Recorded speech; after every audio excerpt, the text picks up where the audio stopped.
भाई साहब ये बेटे पढ़ाएंगे आज आपको पार्ट 4। पार्ट 3 आपने पढ़ लिया, देखते हैं पार्ट 4 में क्या पढ़ते हैं। सुनिए ध्यान दीजिए भाई। फंक्शनल ग्रुप, भाई फंक्शनल ग्रुप में सबसे भाई पहले पढ़ते हैं हम हेलो कार्बन। हेलो कार्बन के अंदर क्या आएगा? क्लोरो ब्रोमो आइडो, ठीक है भाई। एल्कोहल में क्या आएगा उससे लास्ट में OH। एल्डिहाइड में क्या आएगा उसका? CHO, ठीक है। कीटोन में क्या आएगा? CO। और कार्बोक्सिलिक एसिड में क्या आएगा भाई? COOH। भाई ध्यान देंगे आप, अभी जब मैं भाई ये टेल बताऊंगा कुछ आपको समझ में नहीं आ रहा, डोंट वरी।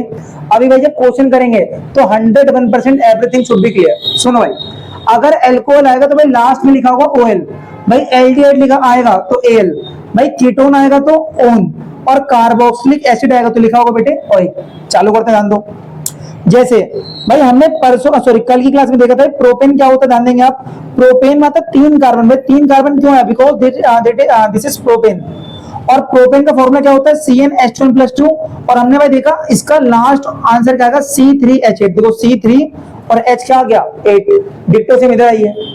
अब देखेंगे प्रोपानल, इधर हमने क्या देखा? प्रोपेन। इधर क्या देखेंगे? प्रोपानल। पीछे क्या आ गया सर? अल। और मैं बता भाई जब भी अल आएगा आप देखेंगे CHO, ठीक है। 3 कार्बन लगा दो, 1 2 3, और सबसे पहले अल लिखा है तो अल में देखो क्या है? CHO। CHO लिखेंगे कैसे? C डबल बॉन्ड O और single bond H। Double bond O और सिंगल बॉन्ड क्या हो गया? H। एक कार्बन के साथ सिर्फ कितने भाई डंडे आएंगे सर? 4 बॉन्ड आएंगे। 1 2 3 4, और बाकी जितने भी कार्बन है 4 4 करके इनके पास क्या लगा देंगे आप? हाइड्रोजन। आ जाओ आगे। भाई ब्यूटानोइक एसिड कैसे बनाएंगे? ध्यान देंगे आप। ब्यूटानोइक मतलब कितना हो गया? 4। 1 2 3 4। ब्यूटानोइक में करते क्या? ध्यान दो आप। ओइक में C double bond O single bond OH, तो डबल बॉन्ड O और सिंगल बॉन्ड OH। 1 2 3 4, बाकी जितने भी कार्बन है 4 4 करके क्या लगा दो सर? H लगा दो। आ जाओ आगे। भाई क्लोरोपेंटेन, भाई क्लोरोपेंटेन, पेंटेन मतलब 5। 1 2 3 4 5, 5 हो गया बोल दो हाँ। भाई पेंटेन के बाद आगे क्या लिखा? क्लोरो, तो इधर क्या लगा देंगे अब? Cl। बाकी जितना भी बॉन्ड बचा इसके ऊपर क्या लगा देंगे? हाइड्रोजन। भाई ब्यूटानोन, ब्यूटानोन मींस ब्यूटेन में क्या आएगा? 4। 1 2 3 4 याद रखेंगे। जब भी कीटोन आएगा ध्यान दो, कीटोन तो याद रखो बेटे कीटोन में जो C डबल बॉन्ड O है ये देखो बीच में, एक कार्बन आगे होना चाहिए एक कार्बन पीछे, और बीच में क्या आएगा भाई? Double bond O। तो ऐसे में जब ब्यूटानोन बनाएंगे आप तो 1 कार्बन 2 कार्बन 3 कार्बन 4, चाहे O यहां लगाओ या फिर O यहां लगाओ, बीच में भाई O आना चाहिए। साइड में अगर आया तो ये बन जाएगा भाई साहब, जैसे मान लो अपने यहाँ पे O लगाया और यहाँ पे H लगाएंगे तो ये बन जाएगा आपका भाई क्या? एल्डिहाइड। तो ऐसे गलती मत करना भाई, जब भी आप O लगाएंगे आप लगाएंगे आप सर बीच में, और इससे क्या बन जाएगा? ब्यूटानोन, और हर जगह क्या आएगा सर? H। ऐसे हेक्सानोल बना लेंगे आप, ठीक है। ऐसे क्या बन जाएगा सर? इथानल। अब देखते हैं मेन क्वेश्चन जो पेपर में आता है CBSE बोर्ड का, डाल देंगे आप। सुनिए भाई पेपर में डायरेक्ट यार ये आया एक क्वेश्चन, बताओ इसका नाम। तो आप देख सकते हो ऐसे, देखो इधर क्या है? C डबल बॉन्ड O और सिंगल बॉन्ड H। जब भाई C डबल बॉन्ड O और सिंगल बॉन्ड H रहेगा मतलब कौन सा ग्रुप आ गया? एल्डिहाइड, अल आएगा। भाई कितना कार्बन है यहाँ पे? 1, तो आंसर क्या आ गया? मीथानल। क्या आ गया सर? मीथानल।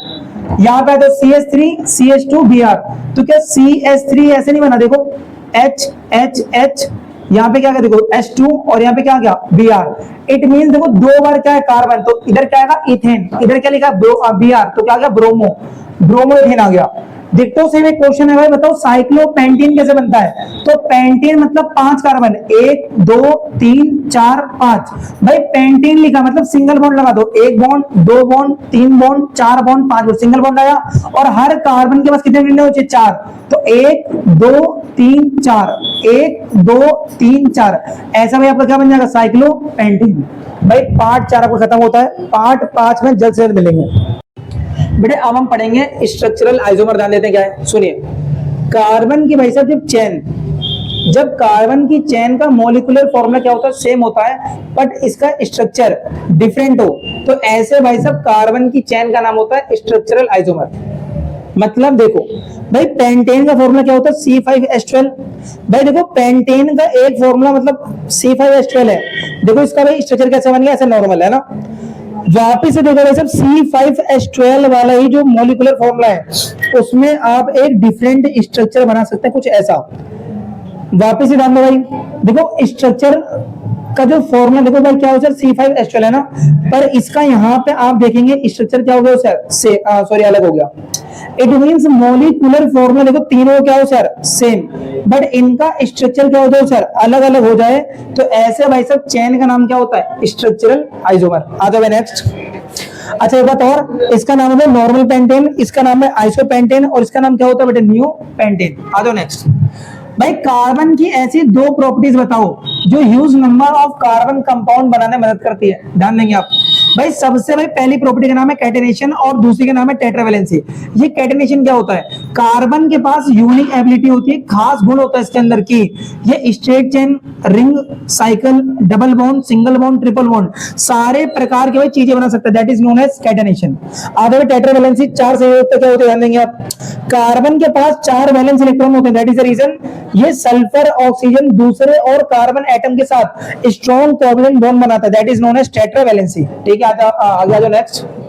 भाई होमोलोगस सीरीज क्या होती है, when carbon functional group is same, जब एक कार्बन का पर्यायकात्मक समूह सेम होता है, फंक्शनल ग्रुप क्या होगा सर सेम, बट इसकी जो केमिकल प्रॉपर्टी वो भी क्या होगी सर सेम, और नेमिंग क्या हो जाएगी अलग। वापस सुन ध्यान दो सर, जब कार्बन का फंक्शनल ग्रुप सेम रहे, केमिकल प्रॉपर्टी सेम रहे, पर इसकी नेमिंग क्या हो जाए अलग हो जाए, तो that is known as homologous series. जैसे देखो ये रहा, यहाँ पे इसका फंक्शन ग्रुप क्या हो सर सेम OH आ रहा है, इसका भी फंक्शन ग्रुप क्या हो गया सर सेम, बट इनकी नेमिंग क्या होगी अलग, तो ऐसे भाई सब सीरीज को हम क्या बोलेंगे होमोलोगस सीरीज।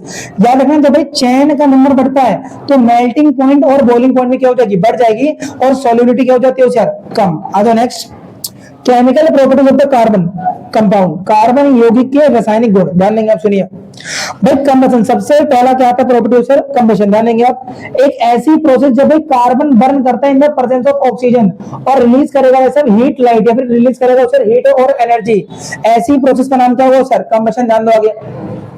जितने भी सैचुरेटेड कार्बन है ये भाई सब जलते इन the presence of blue flame, इनके अंदर से निकलेगा मीनी लो, और ये एक प्रकार का होता है स्वच्छ ईंधन, एक क्लीन फ्यूल होता है। आ जाओ नेक्स्ट। भाई अनसैचुरेटेड कार्बन, असंतृप्त कार्बन, ये भाई सब जलता है येलो फ्लेम में और निकालेगा अपने अंदर से क्या हो सर धुआं, स्मोक, ये एक प्रकार का क्लीन फ्यूल नहीं होता। भाई कुकिंग के दौरान जब भाई आपका बर्तन का जो नीचे का सरफेस है, बॉटम सरफेस है, ब्लैक हो जाता है, क्यों ब्लैक हो जाता है ध्यान देंगे आप। जिस गैस स्टोव पे खाना बना रहे हैं हो सकता है उसका जो होल है भाई जो छेद है ब्लॉक हो गया, that is the reason fuel पूरी तरीके से बर्न नहीं हो रहा, बल्कि भाई तुम्हारा फ्यूल क्या रहा हो सर वेस्ट। इस कारण से भाई कुकिंग वेसल के बॉटम सरफेस पे तुम्हें क्या दिखेगा ब्लैकनेस दिखेगी। आधा फैक्ट, भाई जिन फ्यूल के अंदर गैस या फिर लिक्विड प्रेजेंट होता है उन्हीं के अंदर से फ्लेम निकलेगा। अगर भाई सब ध्यान देंगे आप, हमारे पास चारकोल होता है ना, क्या होता है सर चारकोल, हमारे पास होता है कोयला, इन कोयले और चारकोल के अंदर इधर होता है वोलेटाइल सब्सटेंस यानी वाष्पशील पदार्थ। जब आप इसे शुरुआत में जलाओगे तो इसके अंदर का वेपर जब तक भाई सब इन शॉर्ट जब ये वोलेटाइल सब्सटेंस जब तक वेपर बनेगा तब तक क्या निकलेगी येलो फ्लेम निकलेगी, और जैसे वोलेटाइल सब्सटेंस पूरा का पूरा वेपर बन जाता है इसके अंदर से फ्लेम निकलना क्या हो जाएगी बंद, बिकॉज क्योंकि इसके अंदर कोई गैस और लिक्विड बची नहीं है। और ये सिर्फ भाई सब रेड तरीके से क्या करेगा, रेड कलर में ग्लो करेगा है ना, ग्लो करेगा, और ग्लो करते करते पूरा का पूरा क्या हो जाएगा बर्न हो जाएगा ना। यहाँ पे पार्ट 5 खत्म होता है आपका, और पार्ट 6 के लिए जल्द से जल्द मिलेंगे। कल को आज बेटे पढ़ेंगे हम नेक्स्ट पार्ट, ध्यान देंगे आप। सुनिए भाई साहब, आज भाई सबसे पहला जो टॉपिक है इसका नाम है ऑक्सीडेशन रिएक्शन, ध्यान देता है भाई क्या। सुनिए, एक ऐसा प्रोसेस जिसमें भाई इथेनॉल कन्वर्ट होता है इथेनोइक एसिड में in the presence of oxidizing agent. भाई नाम क्या है ऑक्सीडाइजिंग एजेंट का, potassium permanganate and the potassium dichromate. भाई पोटेशियम परमैंगनेट का फॉर्मूला क्या होता है KMnO4 and potassium dichromate K2Cr2O7। जब इथेनॉल इन दोनों भाई ऑक्सीडाइजिंग एजेंट के कांटेक्ट में कन्वर्ट हो जाए भाई इथेनोइक एसिड में, तो इस प्रोसेस का नाम क्या होता है ऑक्सीडेशन। आ जाओ नेक्स्ट। भाई एडिशन रिएक्शन क्या होता है, जब आपका इथीन, इसको वैसे बोला जाता है वेजिटेबल ऑयल है ना, जो कि बेनिफिशियल होता है खाने के लिए। जब भाई इथीन आपका कैटलिस्ट निकल और पेडलियम की कांटेक्ट में, ठीक है, H2 को क्या कर देता है सर ऐड कर देता है इथीन के अंदर और बना देता है अनसैचुरेटेड कार्बन से सैचुरेटेड कार्बन। तो इस प्रोसेस का नाम क्या होता है भाई साहब एडिशन रिएक्शन। इसका भाई दूसरा नाम बताएंगे अभी आपको, उससे पहले याद रखना कि इस सैचुरेटेड कार्बन को बोलते हैं वेजिटेबल घी और अनसैचुरेटेड क्या बोलेंगे वेजिटेबल ऑयल। आ जाओ नेक्स्ट। इस एडिशन रिएक्शन का भाई दूसरा नाम होता है हाइड्रोजनेशन, याद रखना।